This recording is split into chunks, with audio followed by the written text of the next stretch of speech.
masih bersama bintang tamu superstar kita, Bapak Gubernur DKI Jakarta, Bapak Anies Baswedan. Tepuk tangan. Nah, saudara-saudara di seluruh penjuru air dan juga hadirin wal hadirat semua, terima kasih. Pak Anies ini baru saja mewujudkan janji kampanyenya, yaitu menghentikan reklamasi. Tapi sebelum ke situ, mari kita saksikan ada beberapa artikel menarik, artikel berita menarik yang satu ini. Pemprov DKI siapkan perda zonasi usai cabut proyek reklamasi. Ya, disiapkan perda zonasi. Ya.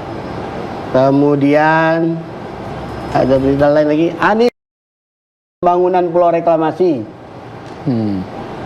Dan berikutnya lagi, next. Nah, Anies cabut izin reklamasi 13 pulau di utara Jakarta. Ya, Pak Anies, Mas Anies, siap. Habib Anies. Siap. Anda ini sebenarnya anti reklamasi atau bagaimana sebenarnya? Saya petugas negara, Pak. Oh, petugas negara. Petugas negara, Pak. Itu penting, ya kan? Petugas negara. Jadi saya itu melihat tugas saya ini menjalankan semua ketentuan. Oke, dulu saya punya janji, saya punya rencana.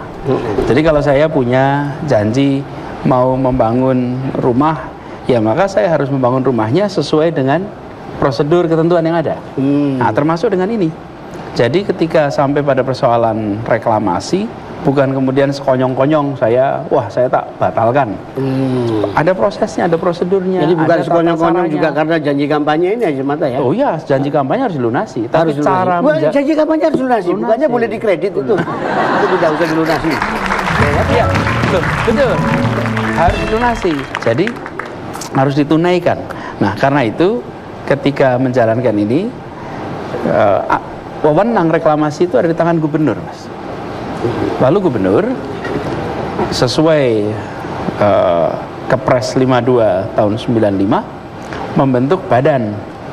Nah, badan ini saya beri tugas untuk melakukan review atas semua izin reklamasi yang pernah dikeluarkan. Hasilnya adalah ada 13 pulau yang dicabut, lalu sudah ada 4 pulau yang sudah jadi reklamasinya. Iya, sudah ada bangun, sudah macam, sudah jadi tanahnya, sudah. Nah, ke-4 pulau ini di stop, tidak bisa meneruskan. Setelah dicabut itu semuanya ya nggak ada diskriminasi, termasuk sudah dibangun juga dirontokkan aja semua, dirobohkan gitu. Kalau jadi nomor 1 itu sudah jadi lahan. Oke. Kemudian dari sisi lingkungan juga punya potensi masalah yang cukup besar. Dan yang sudah jadi reklamasi itu kita punya aturan-aturannya yang sudah jadi tanah itu, bahwa mereka dikelola sesuai dengan ketentuan. Nah, ini ngomong-ngomong, ini antara kita dan dikit-dikit sini. Iya, Ustadz kan ada nggak setuju. Ya, maksudnya kan ada di pemerintahan pusat yang juga kayaknya kan ada yang nggak setuju gitu loh keputusan Pak Anies ini gimana? Berani nyebut gitu loh? Ya berani nggak? Siapa? Itu, sama Siapa yang nggak itu. setuju? Siapa? Itu. Yang mana? Boleh nggak? Gini, ini persoalannya bukan setuju apa tidak, punya wewenang apa tidak. Kalau tidak punya wewenang, apapun yang dikatakan tidak relevan dengan ini. Oh. Siapapun itu ya. Walaupun dia itu apa jenderal misalnya, apa nggak takut ya? Gini, jadi karena itu kita pakai aturan. Dan perlindungan terkuat kita semua adalah ketaatan pada aturan. Kenapa saya membentuk badan? Kenapa saya melakukan ini semua pakai memakan waktu? Karena saya ingin menjalankan ini sesuai dengan semua ketentuan. Karena ya, ada yang tanya, gimana kalau nanti digugat? Nah, ini ngomong gugat-gugatan ini rasanya kan ada pasti yang merasa dirugikan. Ya. Merasa kan bebas ya kan? Bangun ini itu, sudah menyiapkan ini itu ternyata dicabut. Ya. Konon di belakang itu sering jadi omong-omongan dari tetangga-tetangga saya di ujung aspal sana. Namanya itu ada naga bonar, ada naga ginza, ada naga geni, ada naga sastra, sabu inten, segala macam lah. Nah, Terhadap mereka-mereka ini bagaimana Pak Anies? Nanti ngadepinya?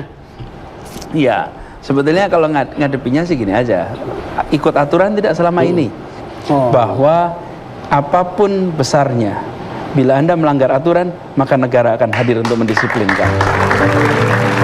Ini logikanya jadi bandingin sama gubernur yang sebelum-sebelumnya jadinya kan. Kalau dulu nggak ikut aturan, gitu kan.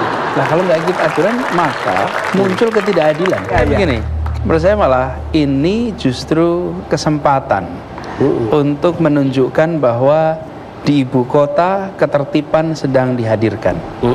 Bahwa di Jakarta silahkan berusaha, silahkan menjalankan, sama sekali tidak ada halangan. Tapi ikuti semua ketentuan, jangan dibalik. Jangan dibalik. Kita ini tinggal di Jakarta ya Om. Iya. Tidak merasakan seperti tinggal di daerah pesisir, seperti daerah. Saya di Bekasi. Daerah yang perlu pakai paspor. Jadi kalau di Jakarta ini rasanya seperti tinggal di tengah pulau. Iya. Padahal kita ini di tepi pantai. Karena pantai kita semuanya serba tertutup. Nah, saya ingin agar sekarang kesempatan untuk menata kawasan pesisir, kawasan pulau-pulau kecil, sehingga pesisir Jakarta bukan milik sebagian orang. Pesisir Jakarta milik semua orang di Jakarta. Luar biasa. Luar biasa. Luar biasa. Rasanya kita pasti harus berbicara soal reklamasi dan juga banyak games. Nanti Anda akan berhadapan head to head dengan saya, dengan Om Wain. Jangan kemana-mana. Kita masih di E-Talk Show with BHL.